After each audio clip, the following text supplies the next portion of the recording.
everyone, and welcome back to English Pod. We have an advanced lesson for you today. My name is Marco. And my name is Catherine, and I'm very excited about this lesson, Marco. It's very interesting. It's about a very controversial topic and a very popular person in history, Charles Darwin. That's right. So he's most famous perhaps for his book, The Origin of the Species. And we're going to be talking a lot about science today. So put your thinking caps on. All right. So without further ado, why don't we listen to this dialogue for the first time?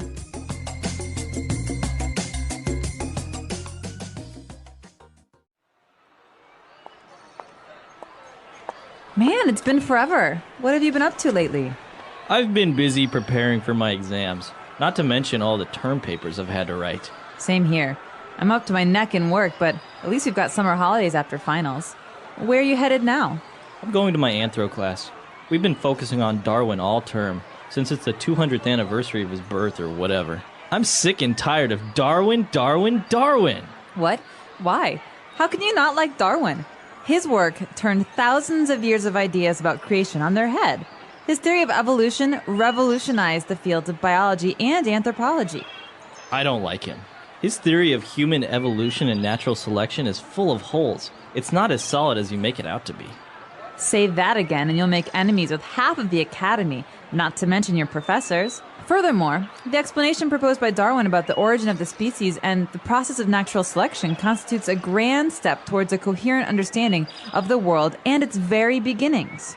I'm not minimizing his huge contributions to science.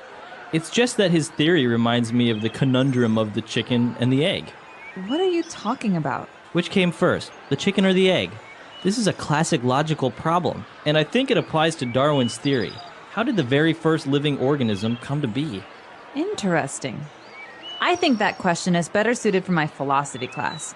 In the meantime, how about we settle this with a duel?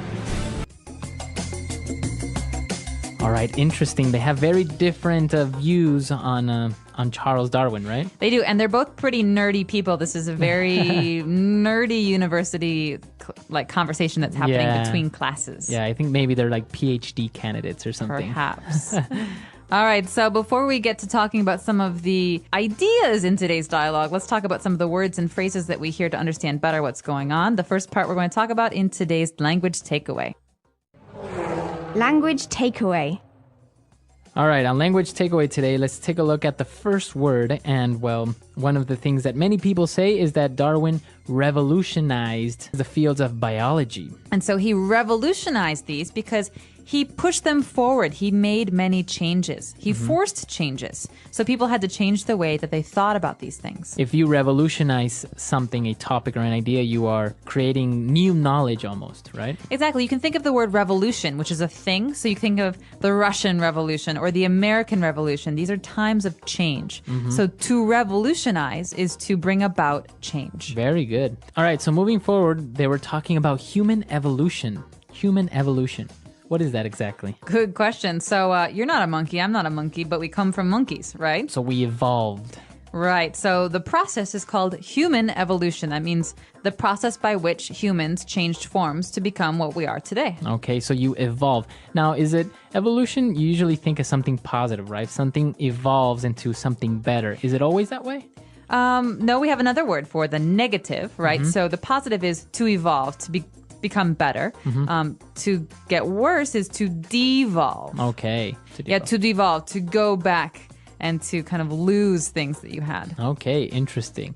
And then they were also talking about Darwin's theory of natural selection. Natural selection. Okay, this is maybe one of the things that Darwin was most famous for, and that's why we've included it in this language takeaway, because it's a key phrase. It's something you hear people talk about a lot. Okay, so natural selection is a process, again, and it's the process by which stronger animals survive over time and weaker animals don't. So if there's a weak species, it can't really survive because it keeps dying and dying, and then finally there's no more. And so this is called natural selection because no one's actually choosing what animals will survive, but it's kind of a natural process. Right, Mother Nature is choosing it. Right. Very good. So natural selection, this is one of the things that Darwin is most famous for.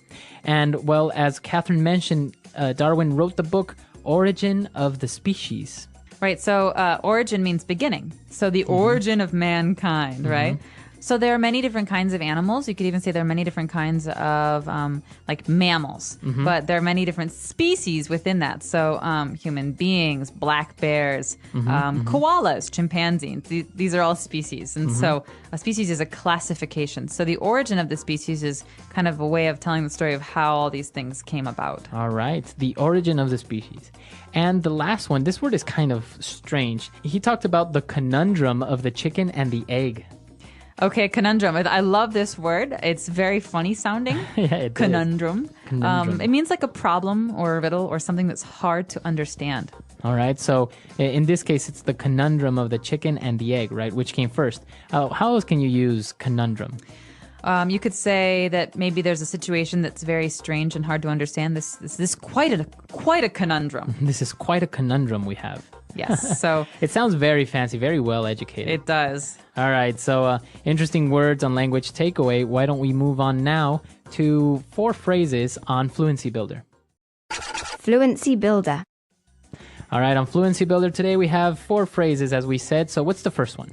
The first one is great. It's very visual. You say, I'm up to my neck in work. Or, I'm up to my neck in papers to write. All right, so this means I have so much stuff to do that you could pile it up and it would come up to my neck. So I have as many papers that are almost as tall as I am. Exactly. And so I could say, I'm up to my neck in work. I have no more time to do anything. Sometimes people also say I'm up to here, and then they'll point. They'll point at their forehead or somewhere around their head. I'm up to here with your nonsense. Exactly. So This is a way of saying that I'm really busy. I'm really busy. I'm really tired of it. All right. And our next phrase is one that most mothers use. I'm sick and tired. Ugh, I'm sick and tired of all of your whining. Go do the dishes and don't complain. Right. So it always goes together. You are sick and tired. Right, and sick comes first. So I'm sick and tired of this. I'm sick and tired of your bad attitude. Okay, so, and that means that you are...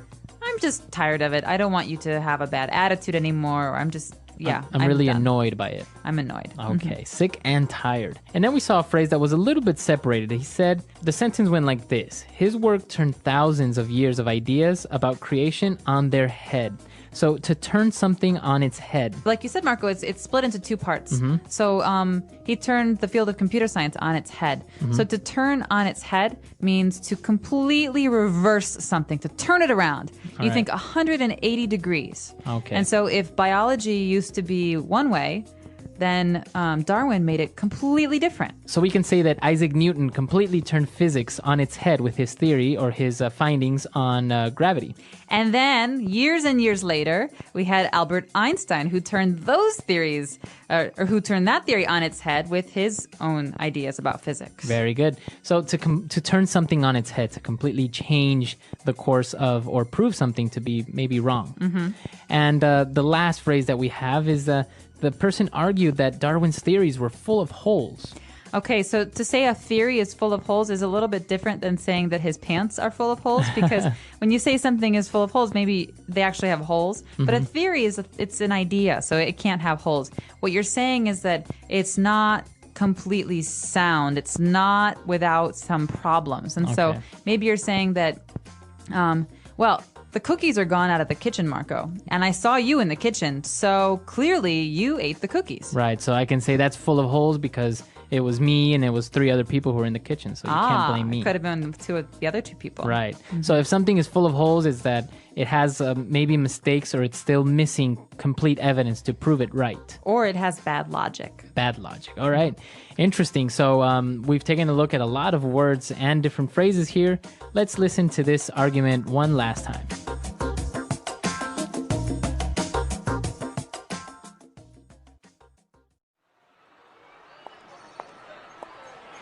Man, it's been forever. What have you been up to lately? I've been busy preparing for my exams, not to mention all the term papers I've had to write. Same here. I'm up to my neck in work, but at least we've got summer holidays after finals. Where are you headed now? I'm going to my anthro class. We've been focusing on Darwin all term, since it's the 200th anniversary of his birth or whatever. I'm sick and tired of Darwin, Darwin, Darwin! What? Why? How can you not like Darwin? His work turned thousands of years of ideas about creation on their head. His theory of evolution revolutionized the fields of biology and anthropology. I don't like him. His theory of human evolution and natural selection is full of holes. It's not as solid as you make it out to be. Say that again and you'll make enemies with half of the academy, not to mention your professors. Furthermore, the explanation proposed by Darwin about the origin of the species and the process of natural selection constitutes a grand step towards a coherent understanding of the world and its very beginnings. I'm not minimizing his huge contributions to science. It's just that his theory reminds me of the conundrum of the chicken and the egg. What are you talking about? Which came first, the chicken or the egg? This is a classic logical problem, and I think it applies to Darwin's theory. How did the very first living organism come to be? Interesting. I think that question is better suited for my philosophy class. In the meantime, how about we settle this with a duel?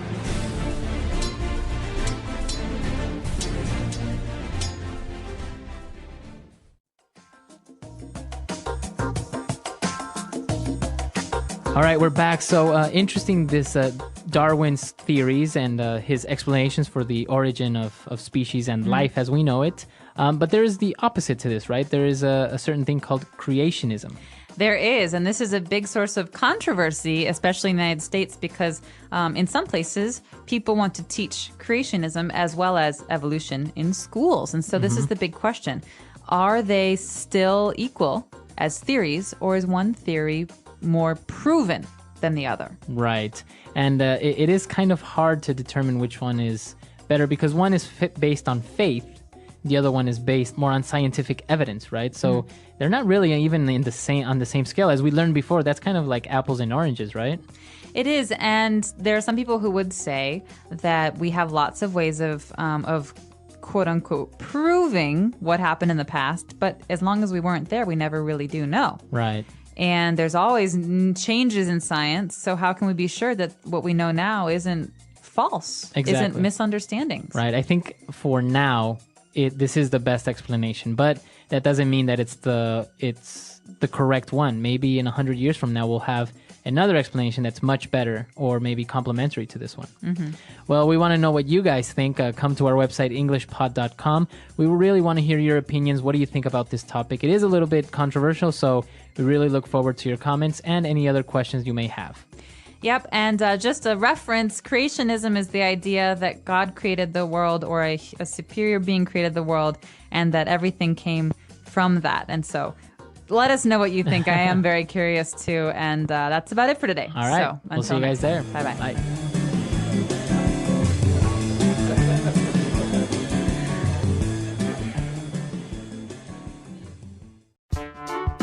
The English Pod Audio Review.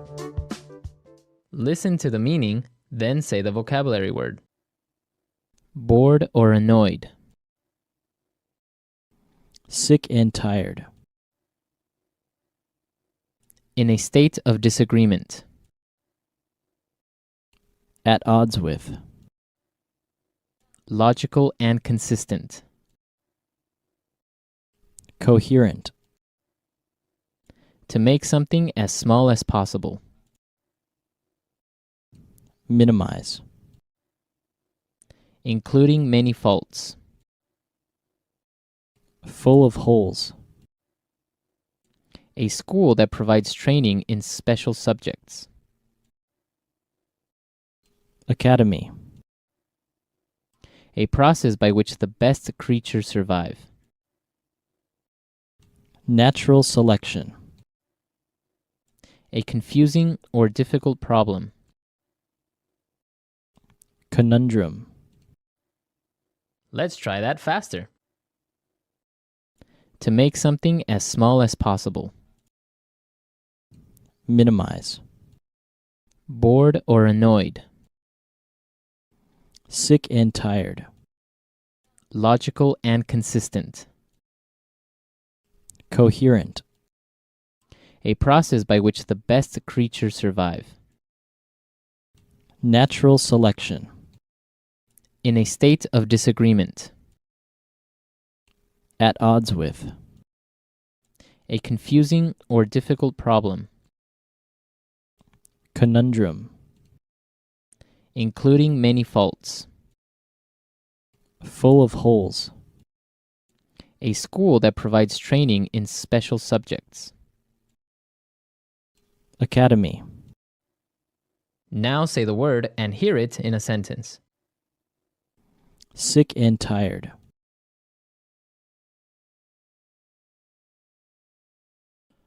I'm sick and tired of eating beans for every meal. Sick and tired.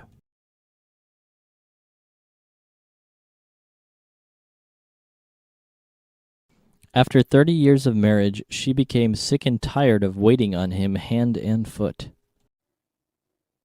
Sick and tired.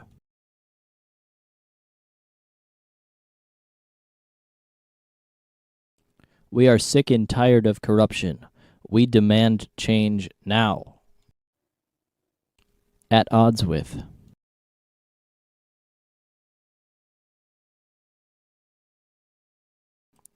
The professor's opinions were often at odds with his students' views. At odds with.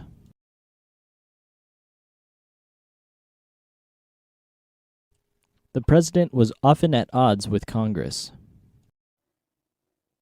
At odds with.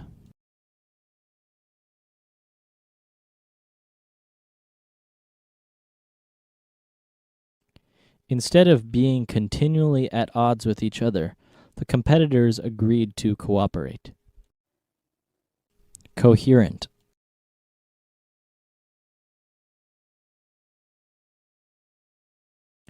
She could speak at length about films in a coherent and eloquent manner. Coherent.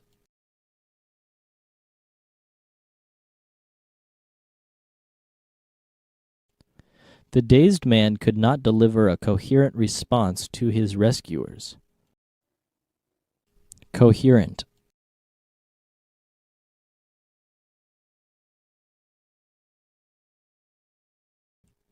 This report is confusing and entirely incoherent. Write it again. Minimize.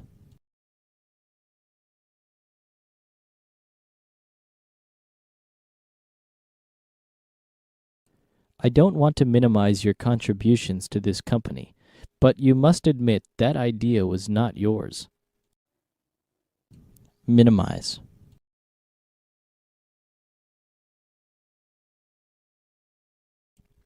Minimize your impact on the environment and try to recycle. Minimize.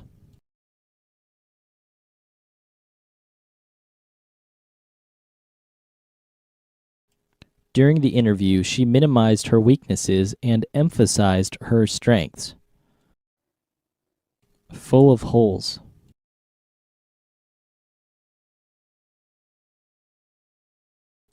Your paper is well written, but your thesis is full of holes. Full of holes.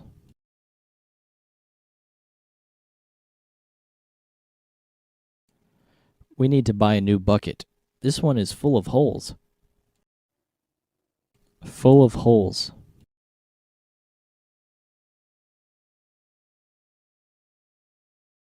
The jury decided the man was guilty because his case was full of holes.